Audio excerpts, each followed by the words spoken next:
At a luxurious cafe where every gaze was drawn to perfection, a homeless boy suddenly shouted, "Don't eat that!" The words, seemingly absurd, halted a deadly scheme and forced the entire world to stop and listen to the truth from someone no one believed. Would you dare to step into that truth? At noon on a spring day, Park Cafe stood like a luxurious oasis woven into the heart of the bustling city. Nestled between two rows of perfectly trimmed maple trees and the gentle trickle of a nearby fountain, the cafe was a haven where the elite gathered to sip $8 cappuccinos and discuss million-dollar deals. The crisp air carried the scent of buttered toast, freshly brewed coffee, and the faint whiff of expensive perfume from women passing by. At the central table, the most beautiful, most prominent spot, sat a man with a straight back and neatly combed silver hair. Edward Blake, 72 years old, needed no introduction. He wasn't just rich, he was the embodiment of wealth. The very stones beneath his feet seemed to bow in reverence.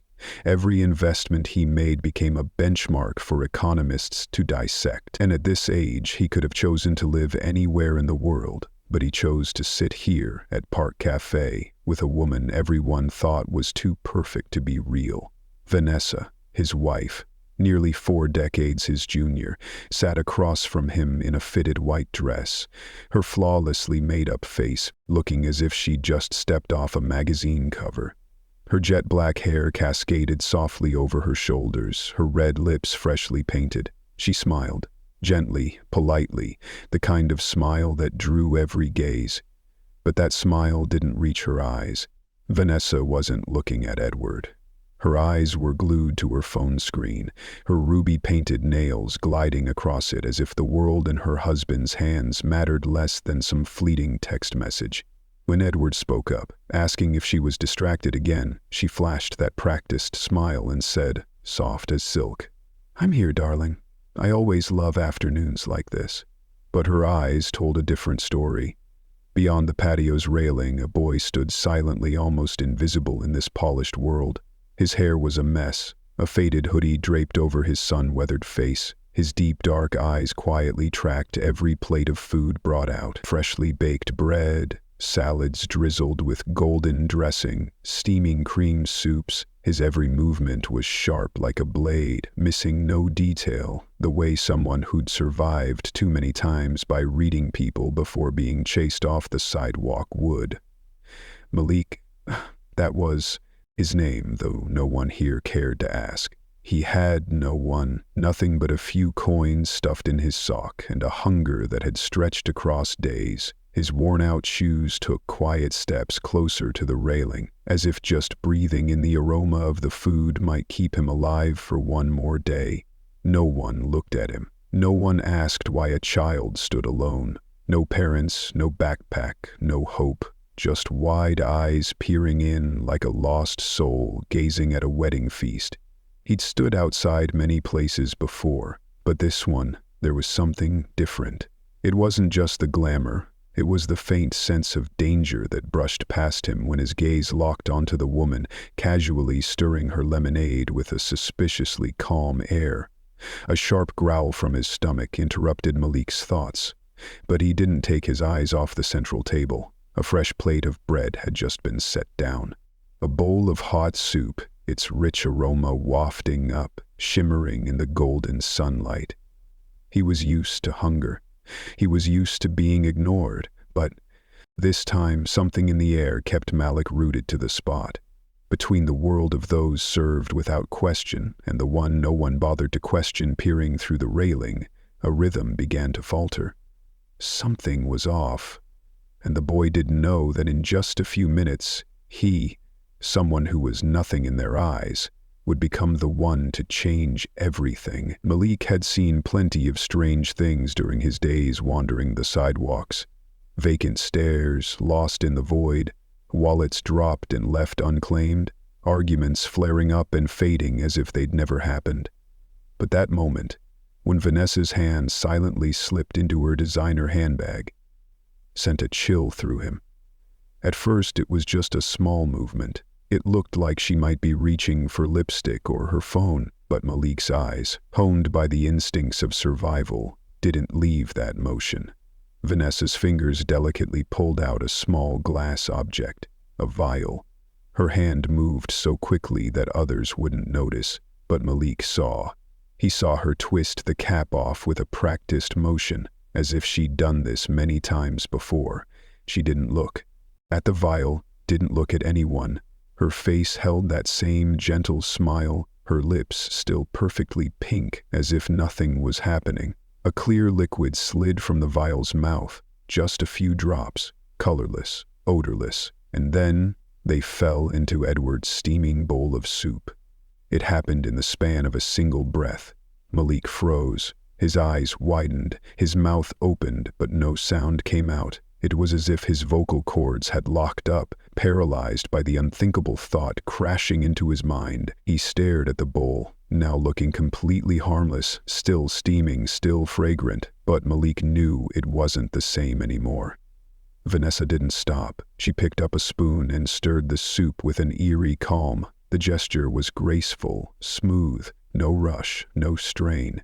Then she smiled, a different smile this time, tilting her head toward Edward and speaking softly, just loud enough for Malik to hear from his distance. "After everything I've done, you won't ruin this.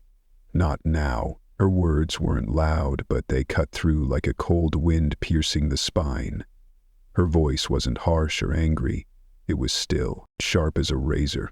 It was colder than any winter Malik had endured sleeping under a bridge. He gripped the iron railing so tightly his knuckles turned white.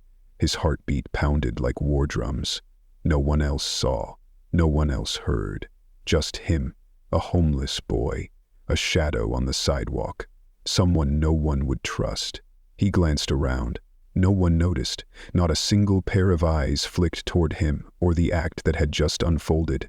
The other tables were still filled with laughter, the clink of glasses, the sound of forks on porcelain. The world seemed to spin on, smooth and beautiful, except in the chaos of the boy's heart. Malik crouched lower behind the railing, his gaze still locked on Edward's table. Edward was looking at his phone, a tired expression on his face. He held the spoon of soup, but hadn't brought it to his mouth yet. Vanessa, meanwhile, had slipped back into her role as the perfect muse. She rested her chin on her hand, her eyes sparkling, as if what had just happened was a figment of imagination. The boy bit his lower lip until it bled. What should he do? Who would believe him? A kid in a torn hoodie standing outside the railing, a stranger to everyone here? Walk away, like always? Turn a blind eye, like all the adults who'd ever turned their backs on him? Or stand up? A half-formed thought surged through Malik's mind. The smell of the soup wafted up, painfully delicious, but to him now, it was the smell of danger, the smell of deceit, the smell of death about to unfold before his eyes, while everyone else remained silent. He didn't know what was in that vial, but the look in Vanessa's eyes as she poured it into the bowl, it wasn't the look of an innocent person. And suddenly he couldn't bear his own silence for a second longer. Malik had never shouted in a place as fancy as this. He'd never even stepped foot in one. His entire life had been spent in the shadows. Under bridges, at abandoned bus stops, on the sidewalks behind restaurants where people tossed out untouched takeout boxes. Silence had been his way of surviving. But this time, if he stayed silent, someone might die. A gentle breeze rustled through the maple trees. The white napkin on Edward's table fluttered slightly. The spoon in the old man's hand had been lifted. The soup trembled in the spoon as steam clouded his glasses, and in that moment Malik heard his heartbeat, not in his chest but in his ears, his throat, his clenched fists gripping the railing. He shouted, "Don't eat that!" No one was prepared for the sound. The entire cafe froze. Laughter cut off mid-breath. A plate clattered to the stone floor with a sharp clang. Heads turned in unison toward the source of the yell, toward a scrawny boy in a worn hoodie standing behind the railing with fire in his eyes. Edward paused. The spoon hovered in midair, just inches from his mouth. Vanessa turned her head slowly, like a predator disturbed from hibernation. Her gaze locked onto Malik, I see, piercing. "What?" she asked, her voice as light as a razor's edge. Malik swallowed hard. Every eye was on him. The wind seemed to stop. His heart raced so fast he wasn't sure he could hear anything else. "Don't eat it. She put something in the soup. I saw it," he said, his voice breaking but each word clear, as if carved into stone. A soft murmur rippled through the tables, chairs swiveled toward the center table. No one touched their food anymore. Vanessa stood up. The wooden chair behind her scraped back with a shrill screech. "Who is this kid?" she hissed, her voice losing its calm facade. "Who let him in here?" Malik stood still, but he felt his legs trembling. "I saw it clearly." She took a small vial from her bag. She unscrewed it. She poured something into the soup, then stirred it. "I saw everything," he insisted, his voice cracking but fierce. "It wasn't a mistake." Edward turned to look at his wife. His eyes were no longer vague like before. He set the spoon down, a small gesture, but Malik saw it. It carried the weight of doubt. "Vanessa?" Edward said, his voice low but sharp. "What's he talking about?" Vanessa let out a dry laugh. "You're going to believe that filthy kid," she said, turning to the crowd. "Look at him, everyone, dressed like that. Obviously he's just after money. A beggar used to lying, now he's playing hero." Her voice rose, echoing in the stillness, but no one laughed with her. Some frowned. A few exchanged glances, whispering. A woman clutched her chest, her eyes wide with unease. A man near the bar quietly pulled out his phone and started recording. Malik took a step forward. His hands shook, but his voice was steadier than ever. "I don't need money," he said. "I know no one believes a kid like me, but that doesn't change the truth." His eyes met Edward's. For a moment he saw something in them, hesitation and fear. Vanessa cracked her knuckles, her gaze darting wildly. "Enough!" she snapped, her lips twitching. "This is ridiculous." "Bernard, eat the soup. Don't let some street kid get to you." But Edward didn't pick up the spoon. He looked at Vanessa for a long time, then back at Malik. The entire cafe seemed to await a verdict. "What's your name?" Edward asked slowly. "Malik," the boy replied, just one word, but it took all his strength to say it. Edward nodded slightly. For the first time that afternoon he truly saw him. Not a kid on the fringes, but a person. And in that moment, the world seemed to hold its breath, waiting to see what would happen next. His name was Malik, just a short name, spoken by the boy himself in the dead silence of Park Cafe. But it landed like a stone, shattering the calm surface of a lake. Edward Blake sat still. His face seemed carved from stone. No one moved. Even the leaf that had been fluttering on the maple branch moments ago appeared to freeze in the wind. Malik swallowed dryly. His heart still pounded as if it might burst from his chest, but his eyes didn't leave Edward. "I don't know anyone here," he said, his voice trembling but clear. "I've got no reason to be believed, but I saw it." Edward gripped the armrest of his chair. He looked at Vanessa, and for the first time that afternoon, Vanessa didn't smile. She turned her face aside, trying to avoid her aging husband's gaze, but her neck stiffened, her jaw clenched, her hands clasped together, nails digging into her skin. "Bernard," she called him by the intimate name she rarely used in public, her voice syrupy sweet but with a frantic edge lurking beneath. "Don't let some dirty kid ruin our afternoon. He's imagining things, you know that. No one would do something like that." "It was a clear liquid in the vial," Malik interrupted, his words sharp as a blade. "She poured it into the soup while you were looking at your phone. Then she stirred it. I saw every move clearly." Vanessa's eyes widened. Edward slowly turned to her, his gaze cutting through her flawless beauty. "Vanessa," he said, low and stern, "is it true?" "You're doubting me?" she whispered, as if she couldn't believe it. "I'm your wife." "Yes, my wife." Edward's voice hardened. "Who, lately, has changed." His words hit like a collapsing wall. The whispers around the cafe grew urgent. Someone discreetly started recording on their phone. Another covered their mouth in shock. Eyes darted rapidly between the statuesque woman and the scrawny boy brimming with determination. Vanessa's breathing quickened. Then, as if remembering her final weapon, she slammed her hand on the table. Enough! Who is he? Some street rat? A nobody with nothing but lies and a pitiful stare. How could you let someone like him shake the trust between us? Between us. Those words fell into Edward's ears like an old wound torn open. That us. It hadn't existed for a long time. He just hadn't admitted it. Then why are you so angry? He asked, softly, but it stopped Vanessa cold. Malik took another step forward, the railing now just a formality. He stood close to the table, facing them both. You don't have to believe me right away, he said, locking eyes with Edward, but if you eat it, and I'm wrong, there won't be a second chance. The air thickened, taut as if it might explode. Vanessa pressed her lips together, her shoulders trembling slightly. Her eyes darted around the cafe like she was searching for an escape, like a fox cornered. But before she could speak, Edward raised a hand. Quiet, he said, not loudly, but enough to make her stop. He turned to Malik, his eyes clouded yet profound. You didn't run, even though everyone thinks you're nothing, he said with a sigh. And you stood up in a place like this, just to speak the truth. Malik gave a small nod. His hand tightened on the edge of his shirt.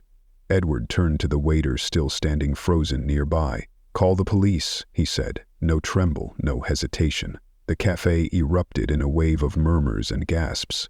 Vanessa opened her mouth to protest, but her voice caught in her throat. Malik took a deep breath, feeling as though a boulder had just lifted from his chest. But he knew it wasn't over yet. He had spoken the truth, but the truth still needed to be proven. The words, "Call the police," from Edward's mouth, sliced through the air like a blade. An invisible wave swept through the cafe. Chairs shifted slightly. Glasses were set down on tables with cautious clinks.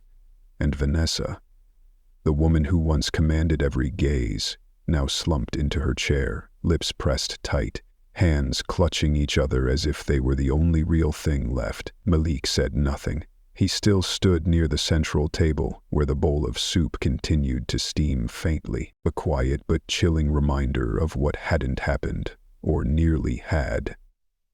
The waiter pulled out his phone, hands trembling as he dialed emergency services.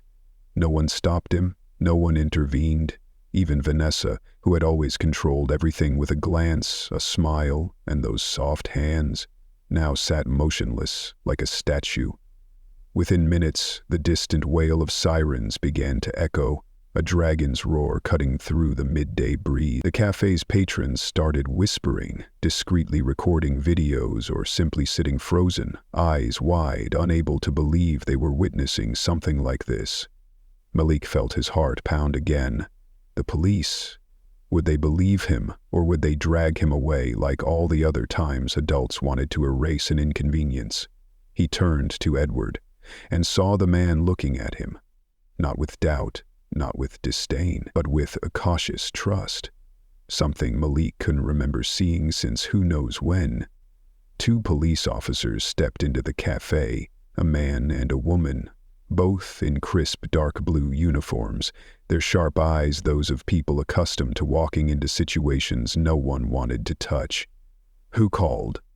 The male officer asked, his voice calm, but authoritative. Edward stood. At 72, he was still tall, straight, commanding.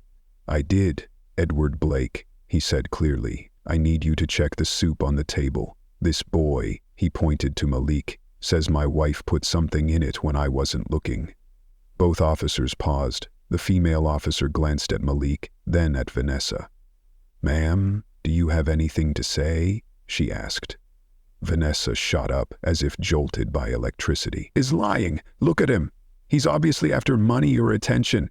Are you really going to believe a homeless kid over me? I'm his legal wife. Her voice was shrill, cracking. The face, once meticulously painted with perfection, was losing its polish. The mask was starting to fracture. The male officer stepped to the table, leaned down and gave the soup a light sniff, frowning. Then he slipped on gloves, placed the bowl in an evidence bag, and called for backup over his radio. "We'll need to take this for testing," he said. Vanessa slammed her hand on the table. "This is insane. I didn't do anything. Everyone here is being fooled by a street kid." "Then why are you so worked up?" the female officer asked coolly, her gaze sharp as a blade. Vanessa took half a step back. Suddenly the world felt too bright, too real, too hard to escape. Malik spoke up from the other side of the table, not loudly, but clear enough. She said, "After everything I've done, you won't ruin this." "I heard her," he said, looking straight at the officers. Right after she poured the liquid into the soup, a soft gasp rippled through the crowd. A woman nearby covered her mouth. A young couple exchanged bewildered glances. Edward closed his eyes for a second. When he opened them, the doubt was gone, replaced by a broken clarity. "Vanessa," he said, his voice hoarse, "did you really try to poison me?" She whipped around to face him, her eyes blinking rapidly as if trying to hide something. "No, you don't understand. I'm tired. I just wanted something of my own again." Then, abruptly, something inside her seemed to snap. "You don't get to die peacefully in your old age like that," she screamed. "You've lived enough. What about me? I'm trapped playing the beautiful wife, the perfect companion, while you control everything. Money, life, freedom." The cafe held its breath. A confession. Not coerced, not tested, just a woman falling from the false throne she'd built for herself. The male officer stepped forward, pulling out handcuffs. "Vanessa Blake, you're under arrest for suspected attempted poisoning and conspiracy to commit murder." Vanessa didn't struggle. She crumpled like a dress slipping off a hanger, her face twisted into something unrecognizable from the woman who once turned heads. Malik stood still, his hands clenched into fists. He didn't feel triumph. He didn't feel victory, just an emptiness swelling in his chest. But when he turned, Edward's eyes were on him. Quiet, deep, and in those eyes was something like gratitude. The glass door of Park Cafe closed behind Vanessa with a soft click, like the fall of a pin. But in Edward Blake's heart, it thundered like a storm. The wife he had once cherished, trusted, and thought would be his peaceful end, was now being led away in handcuffs like a murderer. Her chair still sat empty before him, its back slightly tilted, as if it still held the shadow of the person who had just been there. The bowl of soup, the silent evidence, had been taken away. The noise in the cafe had faded to a vague murmur, echoing as if from the bottom of a well. Edward sat there, his hands resting on his thighs, the green veins stark against his wrinkled skin. He didn't cry. He didn't speak. He just sat motionless, like a statue cracked from within. A gentle breeze drifted through, carrying the scent of toasted bread and white daisies, things that just minutes ago had made him feel his life was still gliding smoothly. Now everything lay in pieces. No fall hurt more than one at the dining table, where warmth was expected, but a battlefield emerged instead. Malik still stood there, just a few steps away. No one forced him to stay, but he couldn't leave. He didn't yet know what he was in this story. A witness? A stranger? A savior? Or just a kid who stumbled into an adult tragedy? His fingers fidgeted with the hem of his shirt. He didn't know whether to bow his head and go or sit down and stay. No one had taught him how to act after saving a billionaire's life. Edward looked up. His eyes met Malik's. And what surprised Malik was that it wasn't the look of a man who had lost everything. It was the look of someone waking up after years lost in a dream. "You don't have to go anywhere," Edward said, his voice rough but clear. "You stood there when no one else did." Malik swallowed. He felt his heart leap in his chest, not from fear, but because, for the first time, someone had spoken to him like that. "I just did what was right," he replied softly, unsure where to look. Edward nodded slowly. He turned his face away, gazing at the empty chair in front of him.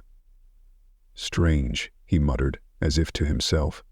A lifetime spent among the powerful, and in the end the only one who stood by me was a kid no one bothered to notice. His words fell like morning dew, lingering in the air, making the cafe pause for another beat. Malik didn't know how to respond. He only knew his heart was sinking, not from sadness, but from something being unburdened. The breeze blew again, and this time it didn't feel cold. The afternoon breeze carried a faint sunlight that brushed through Malik's hair, a honeyed glow he'd once thought was reserved for those who were loved. But now it rested on his shoulders, light as a whisper, hinting that things might finally change. Edward Blake still sat at the central table, in a cafe that had once been a stage for polished words and deceitful glances. But now, amid the lingering echoes, he was left with silence and an empty space across from him. He looked at Malik, a look that lingered longer than usual, as if he were seeing the boy for the first time, not through the lens of prejudice or class, but through a heart shaken awake by truth. "Sit," he said, softly but with enough weight to draw Malik forward. The boy hesitated, his eyes darting around. People were still watching. Though they didn't speak, their curiosity and quiet admiration wove an invisible haze around him. "Are you sure?" he asked, like a lost traveler unsure if someone was truly inviting him inside. Edward nodded. His gaze wasn't an invitation, it was recognition. Malik sat, his back slightly hunched from a habit of self-defense. He didn't know where to put his hands, didn't know who to look at, but his heart suddenly felt calm. "You saved my life," Edward began. "No one else saw it. No one else spoke up, but you did." Malik stayed silent. He didn't know how to react to gratitude from someone he'd thought he could never reach. "You didn't have to do that," Edward continued. "You could have walked away, pretended you didn't see, like hundreds of others in my life have done." The boy looked at him. Something flickered in his eyes. Not pride, not satisfaction, but relief. Because at last someone understood. "I didn't do it because I knew who you were," Malik said, his voice small but steady. "I did it because wrong is wrong, and I didn't want to stand there and watch someone get hurt. Again." The word "again" fell like a petal onto water, quiet, but sending ripples outward. Edward exhaled. Very slowly. Then, he pulled out his phone and dialed a number. As he waited, he glanced at Malik. "Do you have anywhere to go?" Malik didn't answer right away. He looked down at his hands, dirty fingers, chipped nails, hands that had rummaged through trash. He shook his head faintly. "No, but I'm used to it." Edward didn't reply. He just nodded, as if he'd just heard the most heartbreaking and courageous thing of the day. The call ended. He set the phone on the table. "A friend I trust is coming. She'll take you to a place for now, not a shelter, a house, clean, safe."